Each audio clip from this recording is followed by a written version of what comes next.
Sage Media. Please Media.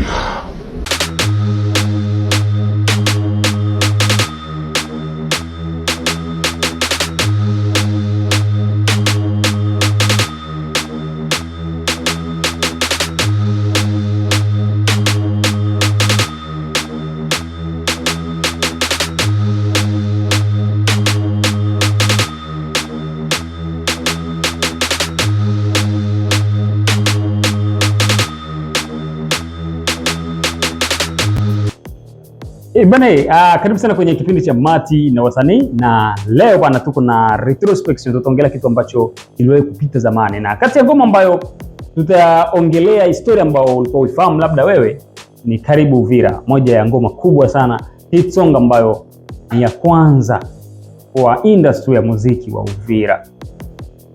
Ilikuwa labda hujafanyikiwa kuisikia na kuikia kidogo, lakini story kubwa sana kwa sababu ya copyright uweze kusikiliza. Afu nikuletee story ambazo ulikuwa huzielewi, ulikuwa huzijui.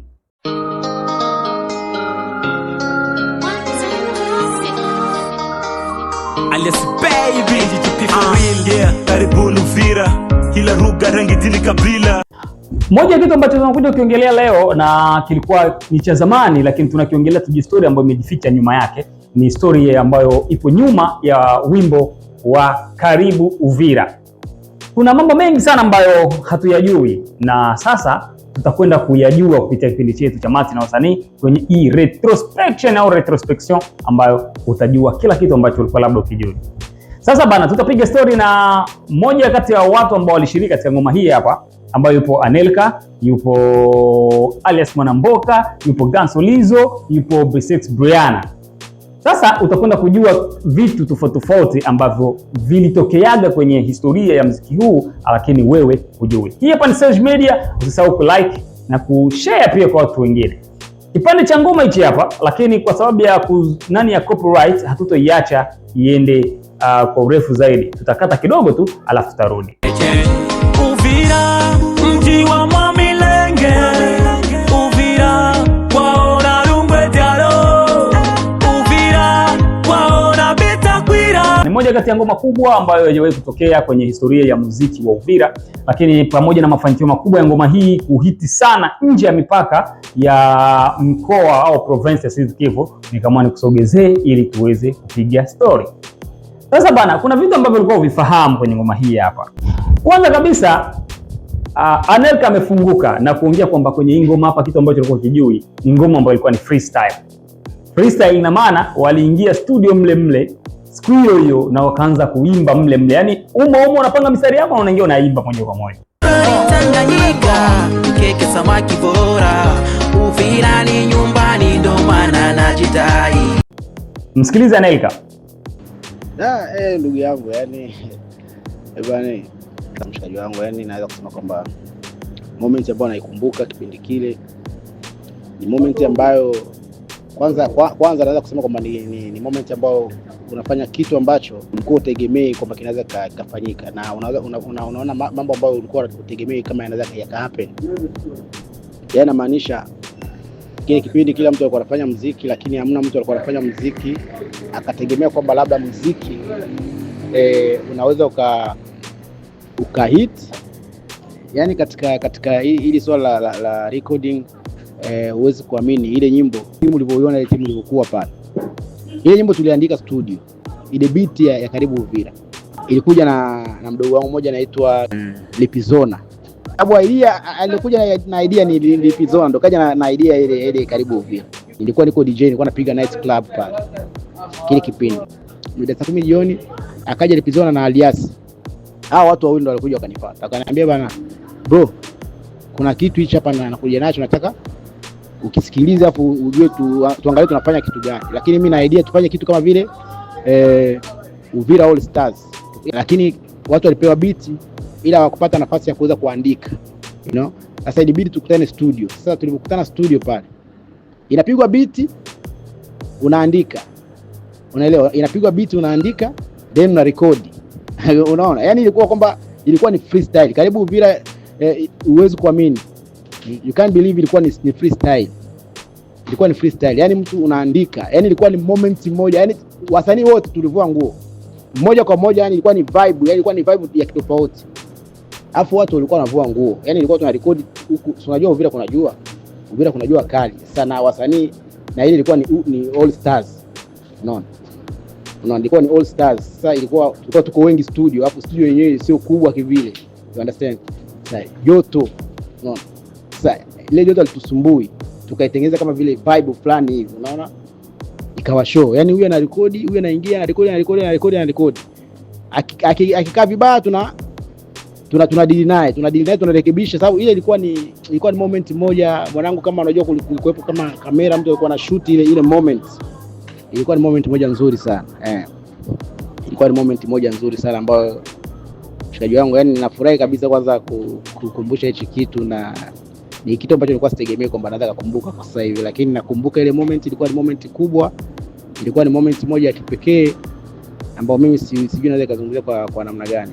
So na pia nakumbuka mdogo wangu John P.I, rest in peace kwa mdogo wangu. Nakumbuka bana, yani sijui, nakumbuka vitu vingi sana ambavyo najisikia vibaya.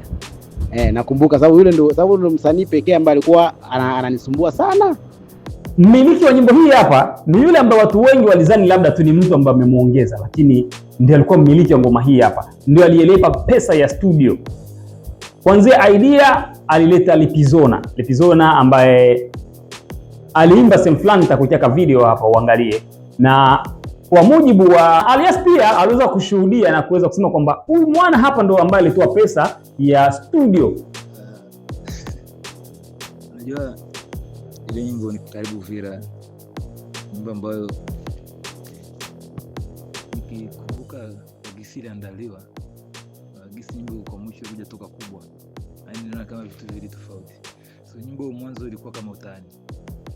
Nakumbuka pindi Kigoma All Stars Tanzania alitoka hivyo tu kaiti.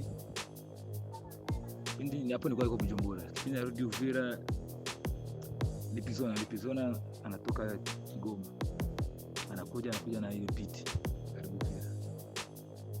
Nakumbuka mimi ananiambiaga nakuja na beat, kuna ngoma tulikuwa tuifanye kama Kigoma vile, wasanii wengi na nini.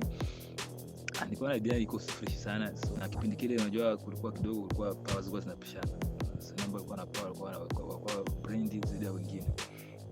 Tulifika pale project inabidi ifanyike. Kama kawaida unajua muziki ilikuwa bishari sana. Fulani akiimba misimbi hivi na hivi. Mmoja akajikata nini. Mmoja akafikiri ni masiara tu, ni kitu moja ambao hivi. Sana hatuwezi kuimba watu hatuwezi kuimba zaidi ya watu 20 kwenye nyimbo kama hii. Sana inabidi tukase watu. Mmoja wale ambao walikuwa kipindi kile hawajakuwa na jina, inabidi wakase.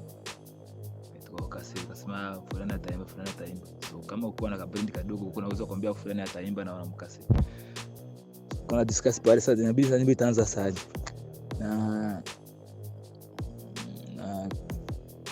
mimi nikamwambia nikatoa nikasema no. Hii nyimbo ni nyimbo ambayo inaweza kawa kubwa kivile. So niache mimi niimbe kwanza. Idea ambayo mimi nitafanya ndio inaweza kupata nini shauku ya kujua mtafanya kwa nyuma yangu nini. Nikaomba mic, nikikapa nikavaa headphone. Nikafanya kama freestyle. Nikachana nikaweka verse yangu. Nikaweka verse yangu. Jaga akasema ngoma kweli, ngoma kibaba. Pale mtu akachukua muda wake sasa akasema subira mimi naandika. Tuanza andika. Nikafanya ile verse. Lakini pia ulikuwa unafahamu kwamba ngoma hii hapa Karibu Uvira bana, beat ilichukuliwa kwa watu wengine, ilikuwa si beat original ambao walitengeneza wao na kwa kubuni wao, lakini ilikuwa ni beat ya ngoma nyingine ya Kigoma. Msikiliza Alias. Nyimbo inatoka, nyimbo ilikuwa hajaiti. Nilikuwa na watu, sababu mimi niliishi Tanzania, niliishi Kigoma tokea mwaka 97 mpaka 2002. Kuna mtu mmoja akasikia hiyo project kama tumefanya. Akaniambia Alias imetuiba beat. Hiyo beat ni yetu. So ile beat ilikuwa beat ya wasanii wa Kigoma, sio wasanii wa Tanzania. So ile wadamu ndio alifanya ni wasanii wa Tanzania ambao wametokea Kigoma. So kuna wengine wasanii wa Kigoma mjini, watu wa Kigoma. Kuna wasanii wa Kigoma tu wa pale town ambao walifanyaga ile beat na kaimba nyimbo kama ile ya Kigoma kutoka Dar es Salaam. Sasa nyimbo ndio sisi hapa, jamaa kanisindia mpaka nyimbo ya kwake. Sasa nyimbo akasema nyimbo yetu sio, nikasema ni beat vile vile. Tofauti ya kwamba ilikuwa yetu si ilikuwa kama tapi ya kwao, ilikuwa original sababu walikuwa wenyewe wametengeneza beat na kuipanga. Tukafanya ubishi kidogo sababu ni jamaa ambaye tuko naye sana kitambo. Bishi kwa pale ngoma na kwetu na hivi Lipizona akifika Tanzania tunamuua. Tuzea beat. Mimi ngamba jamaa mmeshafanya mfanya Kigoma vile na tumefanya Uvira. Sijaribu tuende kama nyimbo itaendaje. Na kweli nyimbo ikatoka kubwa sana mpaka yule jamaa Kigoma akamshika kaniambia, alikuwa kabla hajaenda Marekani, sasa yuko Marekani sasa hivi. Kaniambia nimepatia brother hiyo ngoma yenu, acha tu, yani hongera sana, nyimbo imetoka kubwa sana huko imefika. Na jamaa akakubali sana, akasema hiyo nyumba ni nzuri sana, imesikika, imekubalika na haina shida tena, yeye ambayo imeshapita. Katika ngoma hii bana, mambo mengi ambayo tulikuwa hatujui. Tulitegemea hili gisi ilikuwa Uvira All Stars, tungekuta wasanii wakubwa kama wakina Mr. Fanu, wakina Prof Mango, wakina Joa Flex, wangetakiwa kuimba, wakina MB Super, wangetakiwa kuimba kwenye ngoma hii. Kwa nini walikosekana? Chanzo ambacho ulikuwa ukijui, msikilize Elias. Kipindi unajua wasanii walikuwa wengi pale. Tulipunguza wasanii sababu kwanza ilikuwa jina. Na pili ilikuwa kusema ilikuwa kama kikosi, yani ilikuwa nyimbo ambayo ilikuwa focus sana wasanii wa Mlongo. Tupunguza wasanii wa mbali ya Mlongo kwanza. Na pili jina, tupunguza wasanii kwa sababu ya jina. Sababu nakumbuka, najua kina King Knife walikuwa underground pale sana. Kwa pale kwa wasanii ambao walikuwa chini sana, ambao wasingeweza kuimba na au kuwa wasanii wa connection ya Mlongo. Sasa ile connection ya Mlongo ndio ilikuwa base sana. Ndio labda vitu ambavyo tulikuwa tunakagua, na ilikuwa zaidi kuzoeana, yani ilikuwa tu ambao mzunguruko wetu. Moja kitu ambacho pia tena ulikuwa ukijui kwenye video hii hapa bana, ni kwamba kati ya wasanii ambao walileta vurugu kwenye ngoma hii wakati wako studio ni marehemu John P.I, Mungu amlaze mahali pema peponi. Hapa kabisa waliweza kusema wenzake ambao tuliongea nao, walionyesha kwamba kulikuwa kuna vurugu ya John P.I kutokana na ubishi wake. Maana alikuwa sio mtu kabisa wa kukubali kitu kirahisi, pamoja na ukarimu wake, lakini mwana alikuwa mbishi sana kwenye kutengeneza vitu. Ilimba changamoto ilikuwa pale, unaona kulikuwa tofauti ya watu, John P.I ni mtu ambaye kidogo kwa mdomo, kwa mtu ambaye inabidi mzoeili kufanya kazi. Kama mabishano pale. Kitu kingine tu watu kijua, Brianna alitokea wapi mpaka kuingia kwenye ngoma hii hapa? Brianna alikuwa ni mwigizaji wa filamu, lakini ghafla akajikuta kwenye ngoma akaimba. Ilikuwaje mpaka akapatikana Brianna? Sasa sikiliza kilichokuwepo. Kabidi tunataka tuanze project. Tukasema na tukaimba nyimbo bila mwanamke. Inabidi kwa sauti ya mwanamke hivi. Sasa kipindi kile Uvira kulikuwa kujao mwanamke wa kuimba. Mwanamke mmoja alikuwa anaimba. Hadi tukatoka tufanye tukimba kwaya, tukitoa kwaya anaweza kafika hapa kwenye video aka lost. Ninakumbuka Sulizo ndo akatoa idea. Kwa nini atuzi kama ule demo anaimbaga, anafanyaga masinema kama Gambo na Zene. Tukaita ile demo. Kasikia unaweza kusema ule demo hajawahi kuimba. Ataweza juu demo hajaimbaga tukanazaliwa. Ataweza ndo Brianna wewe. Kumbe ile demo ni kwamba hajawahi kuimba, sasa ataweza kuimba. Mwite tu kwanza kabisa tena mwanamke iko pale. Dansolezo kipindi hicho alikuwa swaiba sana. Sasa ikabidi wanavyoenda kurekodi hiyo nyimbo, wanatafuta msichana, akasema hapana, mimi niko na msichana wangu, nitamuita aje aimbe hapa. Alivyonipigia simu nikaenda. Na ile maneno nilimbaga pale yeye ndo ameandikaga. Ni hivyo. Maana nilikuwa sijui nitafanya nini, sijui chochote. Na Brianna pia alifunguka akasema mara yake ya kwanza kuingia studio kuimba kurekodi ni hapa alipokuwa kwenye ngoma ya Karibu Uvira. Msikilize. Story nakumbukaga tu ni mara kwanza yangu kuvaa kaski. kuvaa ekutere ya kuimbia basi na kurekodi sauti. Ndo mara ya kwanza hiyo nakumbuka. Mara ya kwanza kuingia studio yani. Sasa kafanya jitihada yake pale, Brian akafika pale. Alipofika Brian akakataa kwanza kuimba. Brian akasema mimi siwezi kaimba, mimi sijawahi kuimba tokea nazaliwa. Mimi niko act movie ndo nazoea. Brian akafika tukajaribu kumwonyesha kwamba wewe tunahitaji tu sauti yako. Nyingine tutafanya sisi. Tunaweza tukakutungia, tukakupa na sauti ukaimba. Akasema ndapima kama ndaweza, lakini msilicheki. Tukasema jaribu kwanza kupima. So Gansolizo akachukua big akamwandikia ile mistari, sababu ile visi Brian alipapa kwa mistari ya Gansolizo, akasema kumwandikia ile mistari akampatia na sauti. Moja ya kitu ambacho labda ulikuwa ukijui ni kwamba kwenye hii ngoma hapa bana, Gansolizo ndio msanii aliyeweka chorus ya ngoma hii hapa. Lakini cha ajabu kwenye video hakuonekana. Nini iliyofanya Gansolizo asionekane kwenye video? Kumbuka enzi hizo ndo Gansolizo ni wa moto kabisa. Ndio alikuwa anashikilia, anapiga maconcert, wanafanya show za kina Diamond Burundi, Bujumbura pale. Anaalikwa Gansolizo anaenda kufanya show. Lakini kwenye ngoma hii hakutokea kwenye video. Ilikuwaje na kwa nini? Kumbe mzee bana aliweza kurofishanaga kwenye maneno na Anelka. Sasa ile Anelka anamwambia bana, muda wa kazi bana, twendeni tukashuti. Sasa yeye ndo ashakuwa big pale kipindi hicho. Sasa akasema unanipelekeshaje? Mwana akasema mimi siendi, mimi na harakati zangu. Akabaki akaenda kufanya video wao. Lakini unaambia mwisho wa siku mwana aliyekuja kuona ngoma audio na kuja kuwa kubwa na kipindi cha video amekataa kwenda kushuti na video imetoka, akaanza kuomba tena kama vipi turudie tufanye video ziwe mbili. Sikiliza ushuhuda huu. So kipindi ya kufanya video ndio kwa changamoto kubwa sana. Sababu nakumbuka tulifanya video turu mbili. Mara kwanza tulikuwa wengi, tukaenda kufanya video kwa Mvira na kwa Anelka na Gansolizo au kuwepo pale. So ikabidi wenyewe watafanya second round. Wataenda na second round na Aroma Classic kwenda kushoot. Kwa siku hizi tulifanyaga poa na wenyewe wakapanga siku yao kwenda kufanya. Siku yao kufanya ikaleta tatizo sana, sababu fika pale vile, sababu Gansolizo alifanyaga chorus ya Karibu Vera. Kufika pale siku ataenda kama mabishano mimi. Sije nikaliambia Gansolizo kama aje hivi, dogo natachilisha mpanda kwa moto panda pikipiki twende au vitu gani. Sasa Gansolizo pale alikuwa brand mkubwa wa Vera kipindi kile. Sasa akasema showbiz, wewe unachukulia unatani force aje na siendi, nendeni mkashuti video yenu. Hapo nyimbo kwa Jaiti Roma akasema twende, wakaenda na Neka kashuti na Neka. Baba nyimbo ilitoka, nyimbo ikawaka, nyimbo kipindi imewaka. Gansolizo akasema nimepitwa. Nimepitwa kutokuwepo kwa hiyo video. Akaanza kusema mnisaidie na mimi mshuti video hiyo hata mbili. Kwa hiyo video ambayo mimi nitaonekana fasi nyimbo kwa rasi. Kitenge changamoto, akina boss wakasema tukimbana na Gansolizo, tukimbana na wewe nini.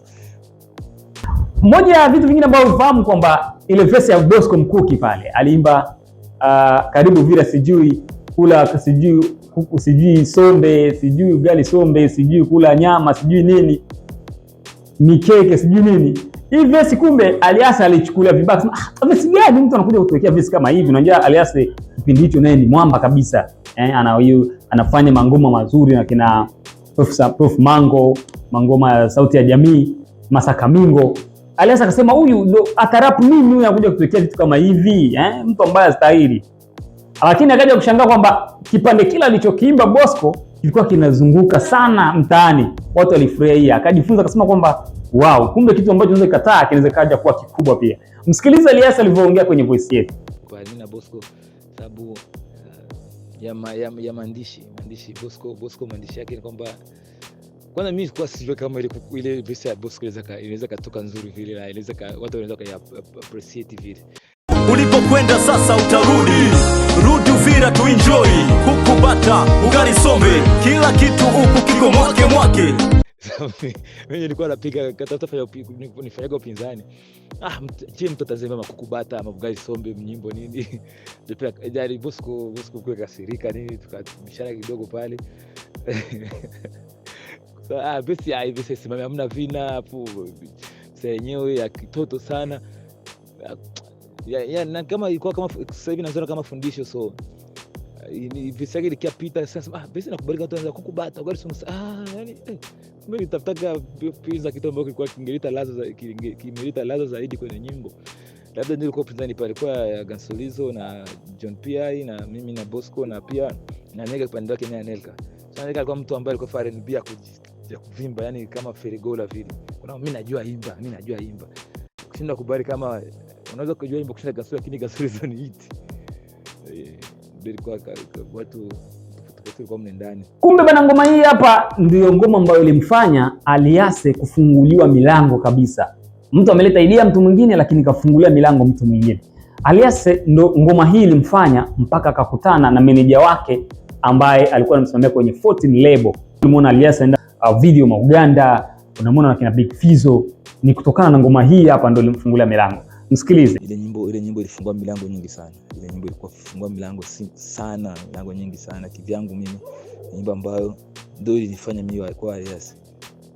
Changia labda ijapokuwa before hapo nilikuwa nishawahi fanya na Prof Mango na nilikuwa nishakuwa na jina kidogo, lakini hiyo nyimbo ni kama ilikuwa funguo, ilikuwa ki ya future yangu.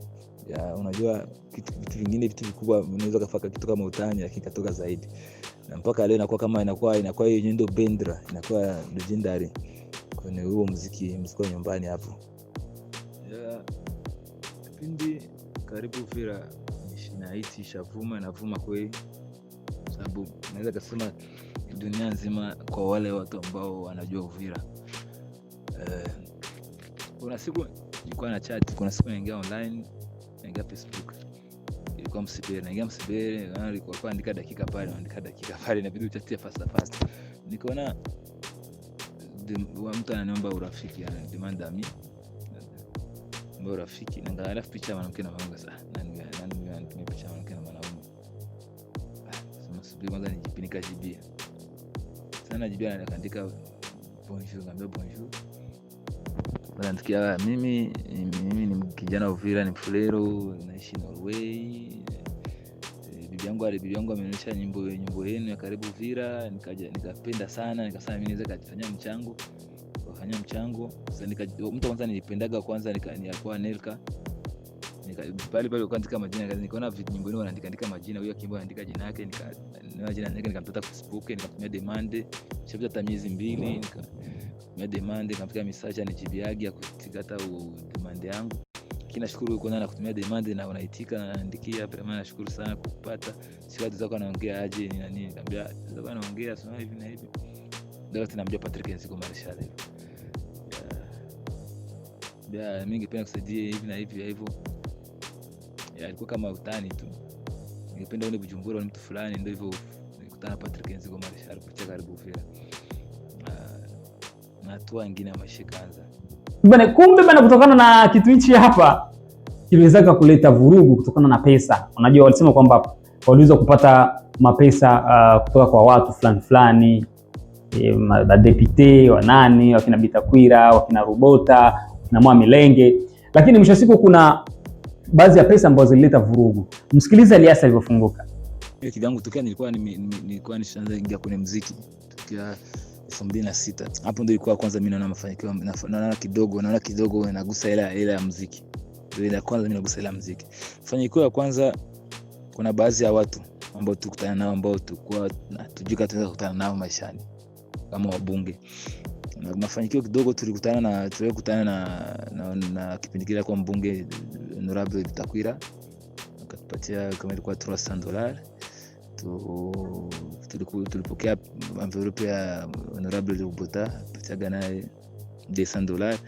Tukapokelewa na Mwa Milenge, akatupatia mbuzi 2. So na sisi ningesabia hela sababu ya watu wa Ulaya, watu wa nje wa diaspora Uvira. Diaspora Uvira tumaga hela nyingi.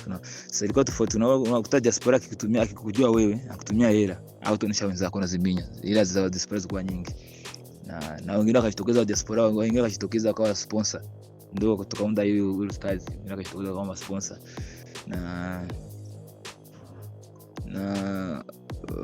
Walikuwa tu wengi sana na kila mtu binafsi naye pia, kuna wale ambao wakapata mlango kama mimi nikapata mlango wa sponsor, kila mtu akapata mlango, lakini tulionaga mafanikio sasa. Nikisema ningeanza hesabia vitu vinaweza kufika, kipindi kile inaweza kufika hata $100 na vitu. Na kipindi hicho ndo ile skendo ikazumaga Uvira. Ilikuwa kweli. Aliasa alipiga John P.I. Sana amepigana afanya vurugu pale ile eneo ambayo sasa hivi na pinda sasa hivi, sababu sijui Uvira vizuri sasa hivi. Uvira imebadilika sasa hivi, sina picha vizuri ya Uvira sasa. Lakini pale ambapo niliacha kuna club the Ventront showing ngambo ya pale kuna WhatsApp ya pale kwa WhatsApp. Ningekuwa kama WhatsApp ilikuwa shafunguliwa, bado ilikuwa hajafunguliwa. Pale kutoka mkono pale kutoka fujo wasanii mkono nikampiga John P.I fujo pale. Ilikuwa sababu ya hela ambazo tulikuwa tunatumiwa pale, sababu hela ambazo zilitumiwaga zilifika kwa mkono John P.I. Sasa John P.I kaziminya, afu mimi nikapata habari nyuma. Habari ikabidi nimtafute, tukatafuta habari tukapata vurugu vile.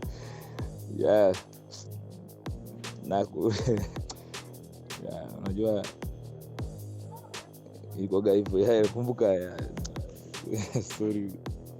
Ukisikiliza vizuri bana, watu walivyoongea hapa ni kwamba ngoma hii walikuwa wategemei kama inaweza kuwa kubwa kiasi hicho, na kuja kuwa kubwa kwa kiasi kwamba wao walikuwa wanafikiri ni kitu cha kawaida na ni ngoma ya kawaida, lakini ilikuja kwa matokeo makubwa. Hii wasanii waweze kujifunza ya kwamba wakati unafanya project ya ngoma yako usiweze kuichukulia kawaida sana. Weka bidii yako, tumia ubunifu, kwa sababu hujui kesho itakufikisha wapi. Kwa hiyo hii hapa iwe somo na tuweze kujifunza mingi kupitia hii hapa story ambayo tulikuwa tuijui ya ngoma ya Karibu Uvira. Na hii hapa ni Sage Media, mtoka kwa nguvu ni Mati Hamisi kwenye kipindi cha Mati na wasanii. Tunakurudisha kabisa kusikiliza historia ambayo tulikuwa tuijui. Una kipi cha kuongea katika hicho ambacho umekisikia? Na wewe ukisikia ngoma hii hapa inakukumbusha moment gani kwenye maisha yako? Tukutane kwenye kipindi kingine. Ciao.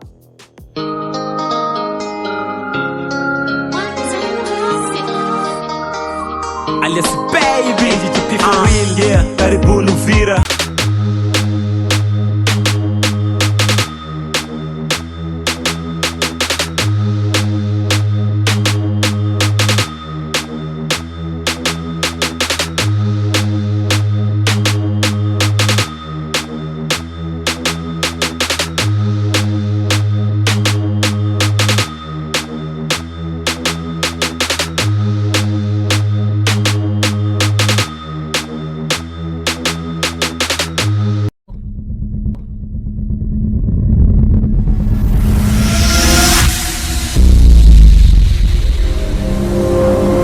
Sage Media, Prince Ken Media.